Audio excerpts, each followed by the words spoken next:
Senhora deputada Luciane Carminati, muito bom dia. Senhores deputados, também muito bom dia. Quero cumprimentar da mesma forma todas as senhoras e senhores telespectadores da TVA, bem como senhoras e senhores ouvintes da Rádio Digital Alesc. Cumprimento também a todas as pessoas que fazem presente neste ambiente no dia de hoje. E, havendo quórum regimental, estamos dando início à primeira reunião ordinária da Comissão de Finanças e Tributação do ano de 2020. E vossas excelências receberem em seus respectivos gabinetes cópia da ata da 25ª reunião ordinária da Comissão de Finanças e Tributação, referente à primeira sessão legislativa da 19ª legislatura, ocorrida no dia 18 de dezembro do ano passado, em discussão, não havendo quem queira discutir em votação. Senhores deputados, com cópia, mas como se encontra aprovado. Recebo ofício do deputado José Milton Schaeffer, comunicando a ausência no dia de hoje, mas solicitando que o deputado Ivan Natos o substitua. Seja bem-vindo, deputado. Vamos, então, à pauta da reunião de hoje. Com a palavra, o eminente deputado Gerry Comper. Vossa Excelência, para relatar os projetos em seu poder. Bom dia, senhor presidente, deputada, deputados. Primeiro, a nossa primeira reunião do ano, né? Queria desejar a todos nós um feliz ano novo, com muita saúde, a nós, nossos familiares, enfim, todos que nos acompanham.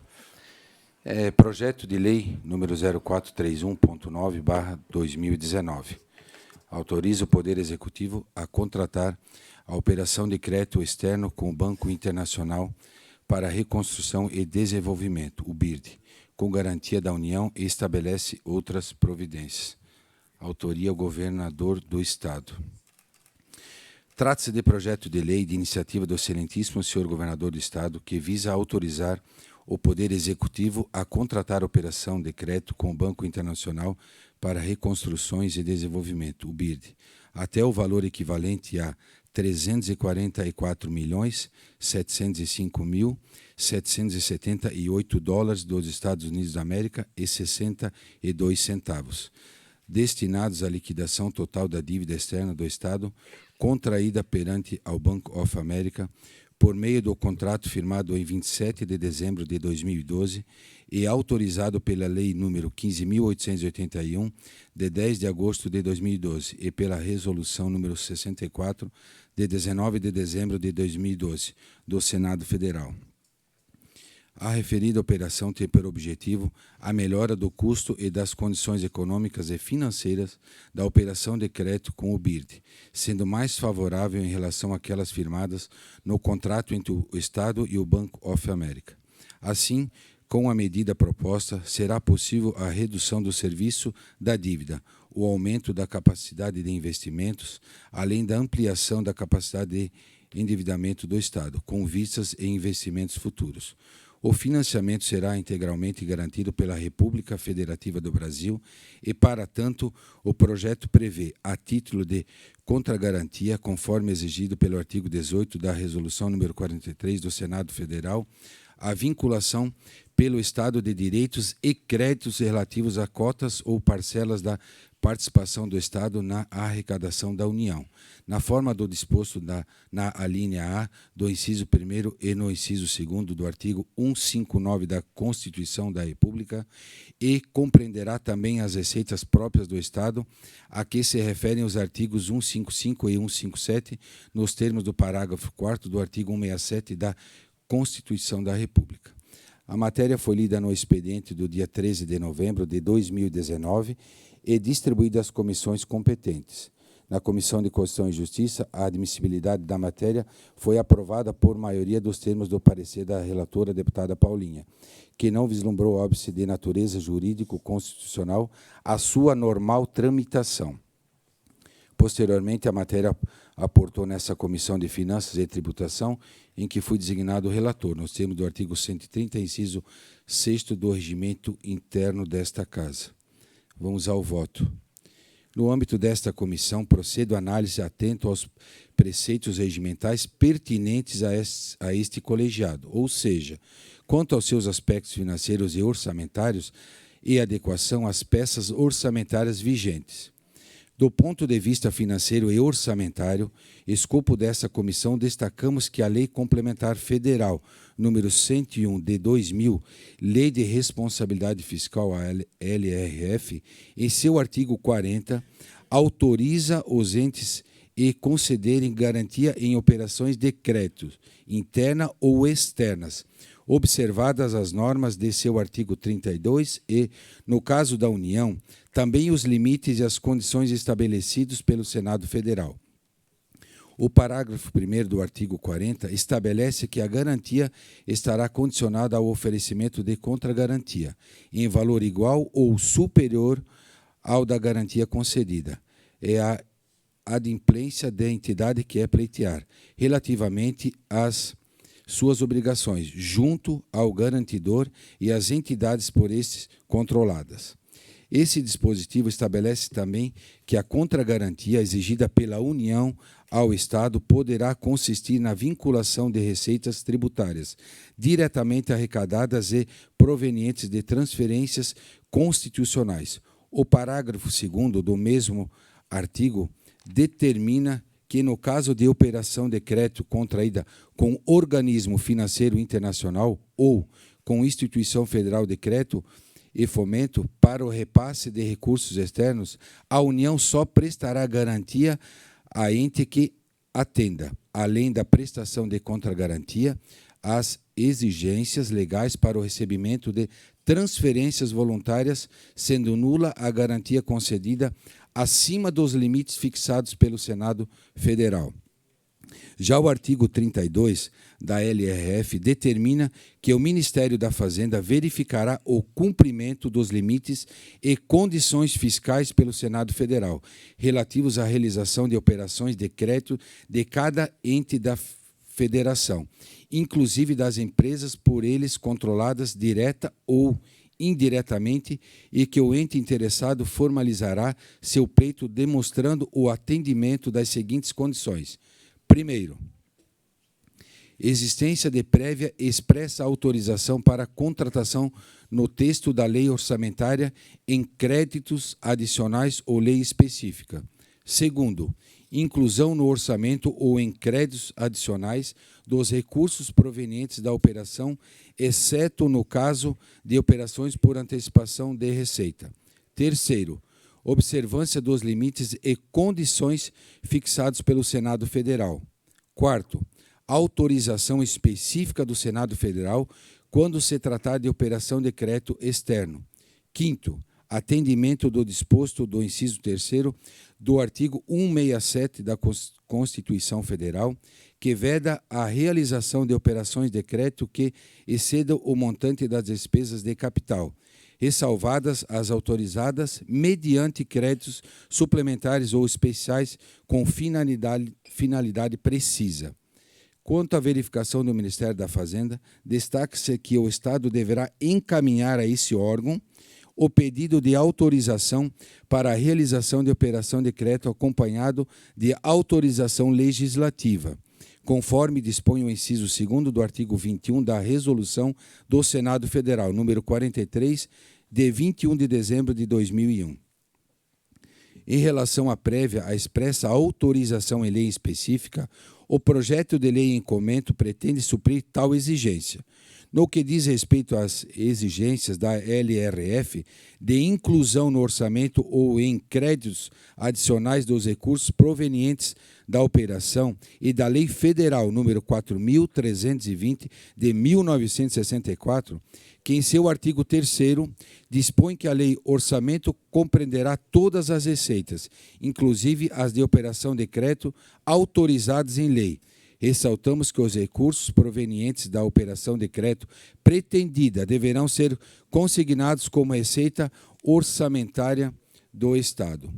Os limites e as condições fixadas pelo Senado Federal estão consubstanciados nas resoluções número 40 e 43 de 2001 do Senado Federal. A primeira dispõe sobre os limites globais para o montante da dívida pública consolidada e da dívida pública mobiliária dos estados, do Distrito Federal e dos municípios. e a segunda sobre as operações de crédito interno e externo dos estados, do Distrito Federal e dos municípios, inclusive concessão de garantias, seus limites e condições de autorização. Em seu artigo 9º, a Resolução número 43 de 2001 estabelece que o saldo global das garantias concedidas pelos estados, pelo Distrito Federal e pelos municípios não poderá exceder 22% da receita corrente líquida. A Resolução número 40 de 2001 determina em seu artigo 3º, ao final do 15º exercício financeiro, contado a partir do encerramento do ano de sua publicação, a dívida consolidada líquida, DCL, não poderá ser superior às 2 vezes a RCL. Vale ressaltar que o atendimento do disposto do inciso 3º do artigo 167 da Constituição Federal, o qual veda a realização de operações de crédito que excedam o montante das despesas de capital, é complementado pelo disposto no artigo 32, parágrafo 3 da LRF. A fim de viabilizar o disposto da Constituição Federal, o citado parágrafo 3º dispõe, abre aspas, para fim do disposto do inciso 5º do parágrafo 1º, conceder-se-á em cada exercício financeiro o total dos recursos de operações de crédito nele ingressados e os das despesas de capital executadas, observando o seguinte, fecha aspas, com vistas à verificação de tal limite, a Lei número 17.875, de 26 de dezembro de 2019, fixa as despesas de capital em R$ 2.895.223.266 para 2020.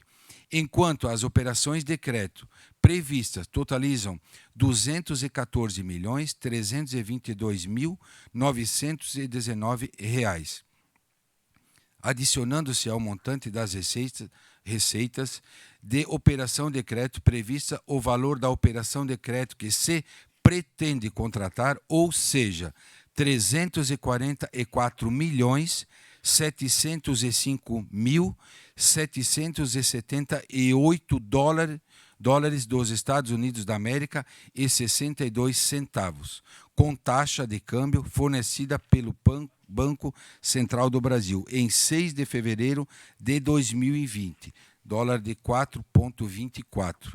Para cada dólar norte-americano, obtém-se o valor de R$ 1.479.912,37, inferior, portanto, ao montante das despesas de capital, o que atende à exigência do inciso 3º do artigo 167 da Constituição Federal. Com relação a tal limite, reiteramos ainda que a operação de crédito proposta será destinada pela quitação total da dívida do Estado com o Bank of America, havendo, portanto, uma despesa de capital correspondente e de igual valor. Quanto à exigência do parágrafo 1º do artigo 40 da LRF, a proposição em seu artigo 3º autoriza o Poder Executivo a oferecer como garantia para a realização da operação de crédito as cotas e as receitas tributárias a que se referem os artigos 155 e 157, a linha A do inciso 1º do inciso 2º do artigo 159 da Constituição Federal. Ademais, no que tange o mérito do projeto, sua aprovação acarretará em economia aos cofres públicos, ao diminuir o serviço da dívida, os custos dos juros de 4% do empréstimo anterior para 3,12% do pretendido neste, sendo ambos em dólar norte-americano. O alargamento do cronograma de desembolso para 12 anos possibilitará ao Estado a retomada de investimentos. Tal medida, juntamente com outras políticas de gestão fiscal equilibrada, visam uma provável melhora na cota da capacidade de pagamento junto à Secretaria do Tesouro Nacional, nível C para nível B. Ante o contido no inciso 2º, Combinado com o artigo 211, inciso 7º do Regimento Interno dessa Casa, voto pela aprovação do projeto de lei número 0431.9 e, consequentemente, encaminhado aos demais trâmites legislativos desta Casa. Só um pouquinho, deixa eu ver, eu acho que esse aqui o senhor já assinei.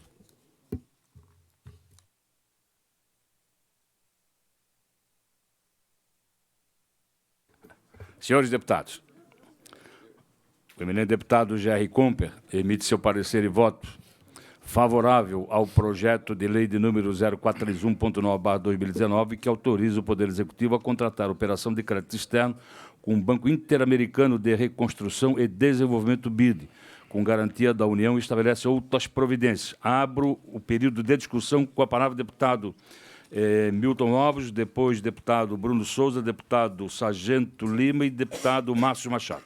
Com a palavra, deputado Milton. Senhor presidente, bom dia. Senhora vice-presidente, colegas deputados, cumprimentar a todos que nos acompanham, todos que nos acompanham aqui na casa, desejar um bom ano a todos, de muito trabalho, com certeza. Senhor presidente, o relatório do deputado Gerry é bastante conciso, principalmente na legalidade,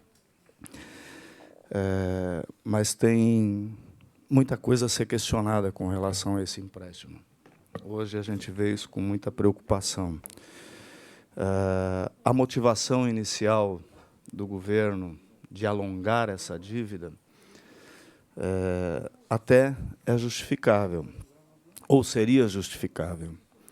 No momento, nós temos muitas dúvidas, e também em função da volatilidade cambial que nós vivemos nos últimos anos no Brasil, pelas incertezas macroeconômicas que nós vivemos, esse empréstimo pode ser mais um problema futuro para o Estado de Santa Catarina. Se não, vejamos. Esse empréstimo foi contratado em 2012, 726 milhões de dólares.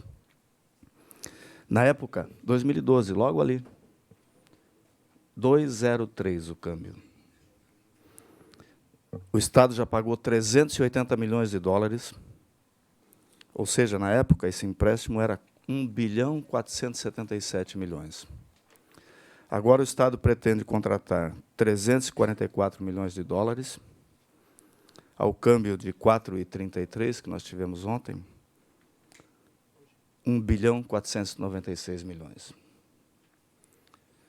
E aí outra dúvida. Se isso aliviaria o fluxo de caixa do governo, nós aprovamos aqui, e os senhores deputados, a senhora deputada deve lembrar, que eu denunciei aqui na Comissão de Finanças um orçamento apresentado pelo governo com subestimação de receita. Ou seja, o orçamento de 2020, na sua receita, é menor do que o realmente arrecadado em 2019. A prova disso é que já no mês de janeiro de 2020, já foi aberto crédito suplementar por conta de superávit financeiro de arrecadação no valor de 160 milhões de reais. Então, senhores deputados, eu vou pedir vista em gabinetes para que nós possamos fazer diligências que são necessárias ser respondidas, principalmente com relação aos custos, ao orçamento e onde esse dinheiro será utilizado, porque o Estado tem que ter um programa de investimento. E hoje o Estado não apresentou nenhum programa de investimento. A gente tem notícias de convênios sendo anunciados aí de forma, inclusive, não republicana. Então, nós precisamos discutir com seriedade, porque isso é dinheiro do povo. O juro não é barato para as condições macroeconômicas. Nós estamos falando no Brasil de uma taxa Selic de 4,25, um juro em dólar aqui de 3,12. Nós já estamos com um juro negativo no Brasil, praticamente negativo, se considerarmos a inflação projetada de 4%. Estamos aí quase igual, né, aos Estados Unidos e alguns países da Europa. Então, esse projeto merece melhor discussão, por isso eu peço vista em gabinete, senhor presidente. Deputado Bruno Souza, Vossa Excelência com a palavra. Bom dia a todos. Da mesma forma, para não parecer implicância e vontade de pedir vistas em todos os projetos, eu só queria esclarecer por que eu também vou pedir vistas. Primeiro, senhor presidente, nós temos que diferenciar Estado de governo. Aquilo que eventualmente pode ser positivo para um governo não necessariamente é positivo para um Estado. Veja bem, um empréstimo com carência de longo prazo, com uma carência de 3, 4 anos, mas com um juro alto, pode ser positivo para o governo, mas não é positivo para o Estado. A longo prazo, os governos passam, o Estado fica. Então, a nossa preocupação como deputado deve ser justamente a saúde do Estado a longo prazo. Nessa questão específica, eu tenho algumas preocupações, como já mencionado pelo deputado Milton Obos, a dolarização da nossa dívida, que não é uma prática nova, na verdade, mas é algo preocupante, porque nos deixa exposto a uma volatilidade cambial que geralmente é desfavorável ao Brasil, com todas as nossas imprudências fiscais, o nosso câmbio geralmente costuma jogar contra o Brasil. Além disso, nós temos aqui um problema de que, não necessariamente também o alongamento de uma dívida, ela é positiva por ter um juros um pouco menor. Veja bem, nós temos uma dívida que venceria em dezembro de 2022, onde nós quitaríamos essa dívida. Nós estamos alongando isso por 12 anos. Obviamente, o valor, num primeiro momento, da taxa, ela diminui, ela vai para 3,12%, segundo a Libor de 20/9, entretanto, o valor absoluto cobrado em um montante absoluto aumenta.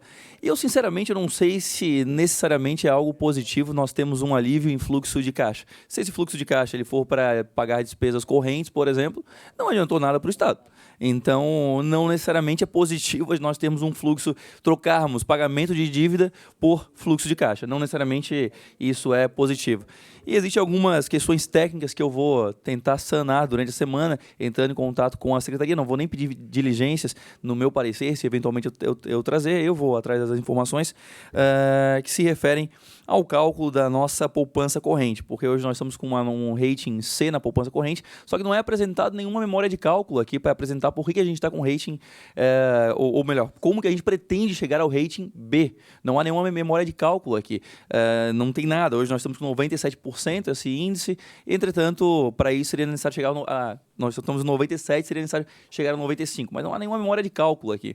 E outra coisa, outro risco que me incomoda bastante é essa fixação pela taxa Libor, aqui eu quero entender quais foram os critérios, já que ela costuma também ter alguma volatilidade. Nós tivemos já essa taxa indo para 5% em alguns anos recentes, e eu quero entender por que da fixação também dessa taxa e alguns critérios mais técnicos do empréstimo. Então, não é por vontade ou por gosto de pedir vistas, mas é por realmente pensar que o Estado deve ser defendido e o governo ele é passageiro.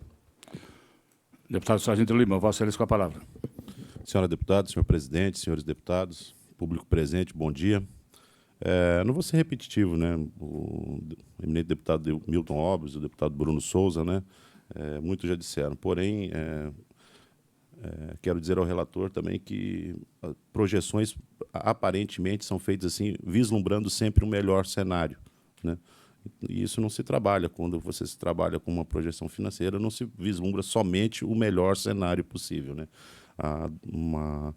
Basear isso em moeda estrangeira, nós tivemos ali, né, nesse meio tempo em que ela tramitou, no tempo de recesso, nós tivemos ali quase um processo de impeachment nos Estados Unidos, e vocês têm muito bem ideia do que aconteceria com o valor do dólar se tivesse culminado no impedimento do presidente Donald Trump. Para onde iria o valor dessa moeda? Então, eu fico feliz dela ter finalmente aportado na comissão certa, que é a Comissão de Finanças ali, e, em decorrência disso, peço vistas em gabinete também. Eminente deputado Márcio Machado, com a palavra. Obrigado, presidente. Cumprimento Vossa Excelência, deputada, deputados, o público faz presente, quem nos assiste nos canais respectivos. Cumprimentar o deputado Jerry pelo parecer completo, um parecer que faz jus à magnitude também do projeto. Não quero ser prolixo, haja visto que os deputados anteriores fizeram uma boa abordagem em relação ao tema, mas agora nós precisamos saber quais serão os investimentos estruturantes. São mais de 1 bilhão. Nós podemos entender que as regiões precisam de estrutura. Agora que não seja de forma política, no sentido, porque um candidato é do meu partido, nós vamos estruturar lá. Então, a gente precisa que seja de forma republicana, não só parecer ser, mas ser também, para que a gente possa ter um respaldo desta casa para a sociedade. Então, senhor presidente, eu peço também vistas em gabinete. Deputada Luciane Carminati, Vossa Excelência com a palavra.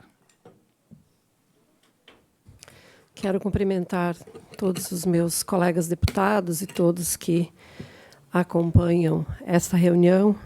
Cumprimentar o nosso presidente Marcos. Esse debate de financiamento não é novo aqui na comissão. A gente já acompanha nas legislaturas anteriores. E sempre é um debate extremamente complexo, porque a gente está tratando de orçamento, de receita e despesa.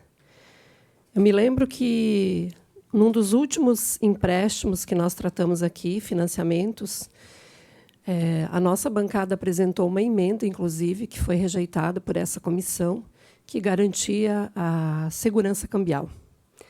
Justamente, eu me lembro da minha fala quando eu disse o seguinte: nós estamos ficando refém do dólar. E se o dólar disparar, quem vai pagar essa conta são os catarinenses. Me lembro, é só procurar nos autos, e foi rejeitada esta emenda aqui nesta comissão. Estou fazendo essa ressalva porque a gente tem que ter muita coerência, né, no nosso debate, porque é muito sério, tem consequências isso. Tem consequências. Você muda para lá ou para cá. Não, nós temos uma conduta. A bancada do PT sempre questionou os financiamentos externos vulneráveis à taxa cambial. Sempre questionamos. E nós sempre questionamos essa relação de vínculo com o sistema financeiro. Veja bem, o que a gente está fazendo com as nossas contas. Nós pegamos 1.477 bi, nós pagamos quase 400 milhões e nós devemos, depois de 8 anos, nós quase devemos o mesmo valor que a gente pegou. Nós estamos devendo 1.165 bi. Então, que loucura é essa? Né? Pelo câmbio, aí, se tu fizer a conversão. Né? Então, veja, tudo que a gente pagou vai para quê? Né? Então, esse debate mais maduro e sério a gente precisa fazer. Eu me lembro também, e aqui eu quero trazer as contradições que a gente vai, na Comissão de Finanças, percebendo muito mais. O ano passado, nós tivemos, na conversa com o setor empresarial, muitas falas que eu comecei a me perguntar, sim, mas o que é o que não é? Uma das falas, 800 milhões de déficit. Está aqui no orçamento, não é só fala, é peça, né, aprovada aqui por esta casa. 800 milhões de dívida. Mas, numa das falas do secretário, ele disse que, em abril, zera, equilibra receita e despesa. Lembram disso? Se equilibra receita e despesa, como que nós temos um orçamento com 800 milhões de dívida no ano? De déficit. Como? Eu fiquei com essa pergunta no ar. Creio que a gente precisa de resposta disso. Em segundo lugar, acho que é muito contraditório. Nós estamos aqui convivendo com situações caóticas. Nós, da região mais oeste, eu fiz esse final de semana o extremo oeste. É terrível você passar em todos os trevos e ver faixas e faixas cobrando melhoria das rodovias. A fala do governo é que não tem recurso. Por outro lado, prefeito mudando de partido para ser candidato ganha 4 milhões para fazer a sua rodovia de acesso ao município. Né? Não, eu peguei de um aqui que foi 4 que eu vi. Eu vi a notícia divulgada na imprensa. Né? Quero dizer que essa, para mim, é a velha política. Que nem nós somos da velha política. Eu não sou dessa política. Eu nunca defendi isso. Troca de partido tem dinheiro. Bom, essa é a nova política, então? Estou me questionando aqui. Isso tem tudo a ver com o que a gente está discutindo, porque é fluxo de caixa, é orçamento. Não tem nada a ver. Por outro lado, o secretário afirma, e nós, nisso eu tenho que concordar, a nossa assessoria identificou, que o juro é menor. Né? Nesse empréstimo, o juro é menor. Antes nós tínhamos 4% de juro, agora é 3,12%. Se olhar a relação de juro, ela é vantajosa para o Estado. Estou falando isso aqui porque eu não quero cair numa de ser a favor governo contra governo. O meu foco é o que é bom para o Estado, para os catarinenses. Me parece que nós temos uma mesa de contradições aqui. E essa Comissão de Finanças precisa esclarecer e aprofundar essas contradições, porque não é na CCJ. Na CCJ, do ponto de vista jurídico, está tranquilo. Aqui é mérito. No mérito, acredito que o secretário precisaria nos explicar sobre isso. Né? Eu não vou pedir diligência, porque acho que a diligência a gente já sabe a resposta. Já sei todas elas. Mas eu estou dizendo que a vinda do secretário para responder talvez seria interessante. Esclarecer todos esses pontos aqui em relação ao financiamento do BID. Obrigada. Senhor deputado, vista em gabinete aos deputados Milton Obos, deputado Bruno Souza, deputado Sargento Lima e deputado Márcio Machado. Deputado Fernando Crelin, Vossa Excelência, com a palavra. Projeto 304.3, retirado de pauta, senhor presidente. Solicitado retirado de pauta do PL 0304.3/2019. Deputado Milton Obos. Senhor presidente, vamos relatar o projeto de lei 68/2019, de autoria do deputado Nilson Berlanda, que altera a lei 14.361 de 2008, que estabelece a política de apoio ao turismo rural na agricultura familiar de Santa Catarina. O objetivo é a busca da manutenção da fatura reduzida sobre o consumo de energia elétrica para unidades consumidoras da classe rural, especialmente naqueles casos de instalação de pequenas hospedagens de café colonial, face à instalação de outros relógios de contador de energia. É um projeto bastante simples, né? Na verdade, todo o estímulo, todo o apoio que se dá para o desenvolvimento do turismo rural, a lei de tarifação de energia, ela prejudica justamente quando lá o produtor rural quer investir e empreender, né? Então, nesse caso, a proposição do deputado Nilson Berlanda é que, nesses casos, continue a tarifa diferenciada de produtor rural, mesmo que ele instale lá, né, uma pequena hospedagem ou algo mais que incentive o turismo, porque isso dá retorno ao Estado e não tem por que ele ser penalizado na taxa de energia. Então, simplificando, explicando, né, o objetivo do projeto, e, nesse sentido, o nosso voto, senhor presidente, é pela aprovação. É pela aprovação, parecer e voto do deputado Milton Obos ao projeto de lei número 0068.0/2019, da autoria do deputado Nilson Berlanda, em discussão, não havendo deputado Bruno Souza. Com a palavra. Eu realmente não... Eu vou apenas justificar o meu voto pela rejeição. O projeto vai passar, devo ser o único voto contrário, mas apenas vou justificar o meu voto pela rejeição, porque eu realmente não fiquei convencido de que não existe invasão aqui em matéria tributária. Na minha opinião, existe invasão em matéria tributária de competência dos municípios e da União. Por isso, meu voto contrário, mas não vou atrasar a tramitação do projeto. Senhor presidente. Deputado Ivanates. Senhores deputados, senhora deputada, bom dia. Quem nos acompanha aqui também. De fato, esse projeto é extremamente importante para o fortalecimento do turismo de Santa Catarina. O que a gente vê na Comissão de Turismo é que as dificuldades do pequeno empreendedor, do pequeno sujeito que tem uma pousada, 2 quartinhos, 3 quartinhos atrás de casa, que ele mantém aqueles 3 quartos para a temporada de inverno, não é uma coisa que ele ocupa toda a vida. Na época da temporada, ele se aproveita daquilo ali para fomentar a renda, para sustentar sua família, para permanecer no campo. E tudo que o Estado faça para ajudar a permanência dele, para fortalecer o turismo, para fortalecer as políticas públicas de permanência do homem no campo, do pequeno produtor no campo, é salutar. A gente vive num Estado em que todos devem contribuir para o bem de todos.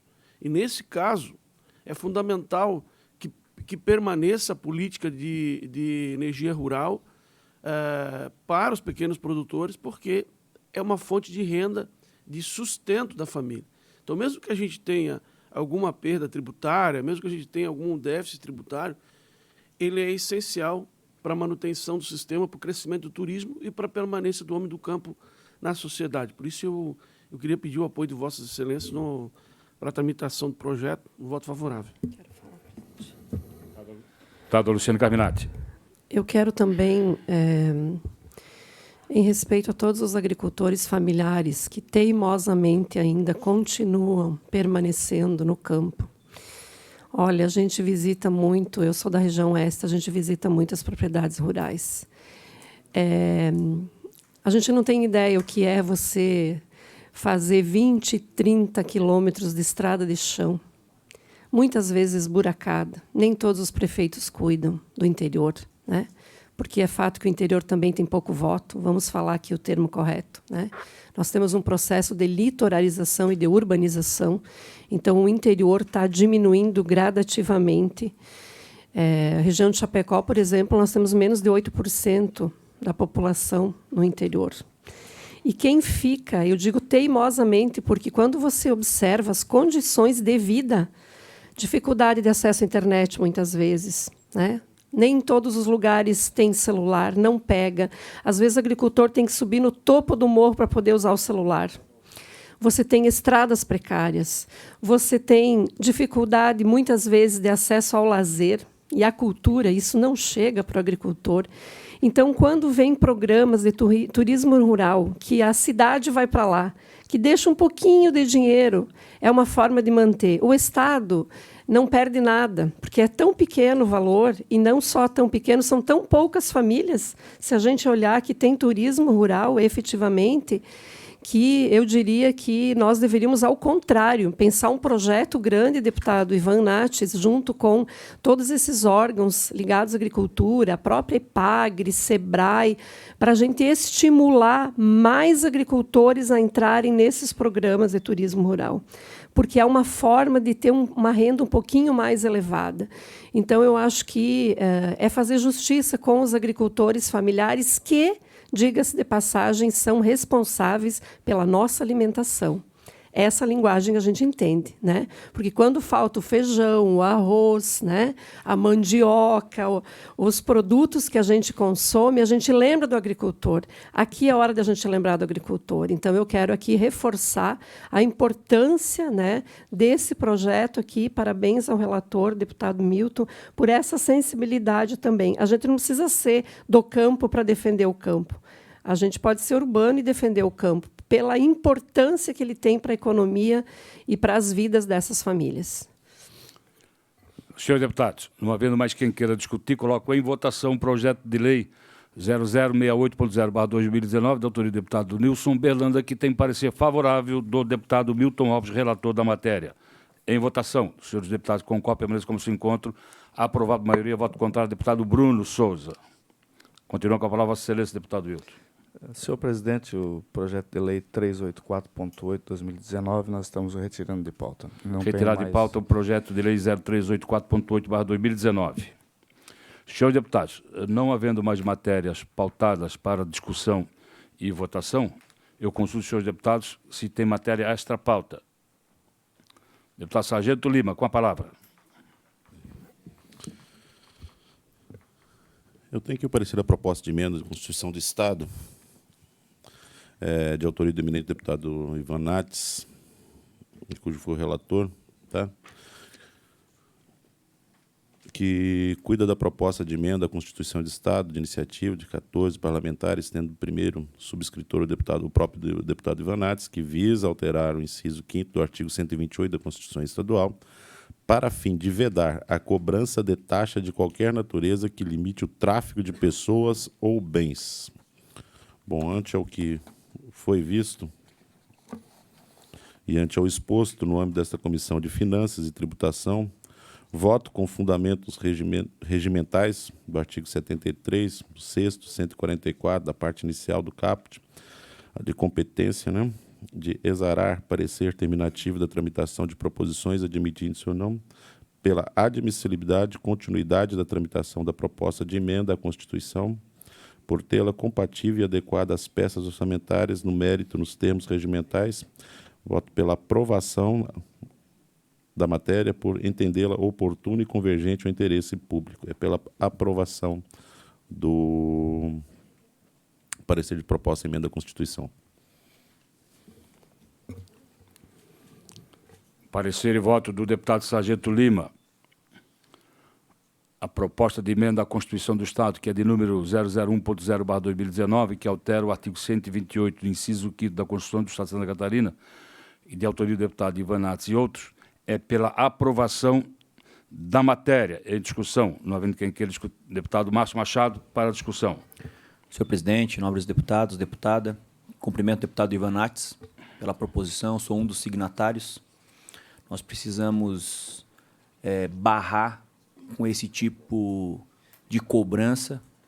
Eu tive a oportunidade de, em janeiro, em Palmas, o governador Celso Ramos, de estar lá cobrando, logo vem a fatura na minha casa. E porque tem umas coisas escusas dentro desse processo. Se você entrega essa taxa, mas que uma associação venha por exemplo, de hospitais ou dos municípios para agregar valor, mas não, vai para a anistia privada, são milhões. Eu entendo que é salutar, é meritório, tem o meu voto, que a gente barre esse tipo de situação, que a gente não possa mais aceitar. E aqui é o foro competente na Assembleia Legislativa. Obrigado, presidente. Tem meu voto favorável. Deputado Bruno Souza. Presidente, da mesma forma, a matéria já foi bem discutida e estudada. Nós, ano passado, minha equipe se debruçou bastante no estudo da matéria, não vejo problema nenhum. Até mesmo porque essas TPAs, o que elas têm, é curioso o que começa a acontecer pelo Estado.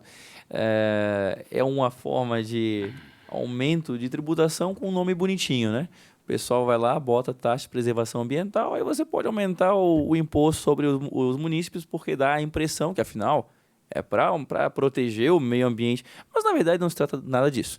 Se a grande parte disso vai apenas para a administração do próprio negócio, ou seja, é para dentro de si mesmo, e a outra parte vai, a maior parte das vezes, para custear despesas correntes ou outras despesas que o município já teria. Então, é uma forma inteligente de aumentar a quantidade, a carga tributária que os munícipes pagam nos municípios. Então, tenho meu voto tranquilamente.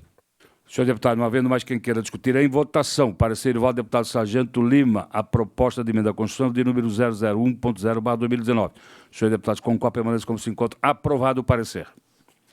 Senhor deputado, não havendo mais nada deliberado, dou por encerrada a presente reunião, convocando outra ordinária para quarta-feira da semana que vem. Muito obrigado e um bom dia.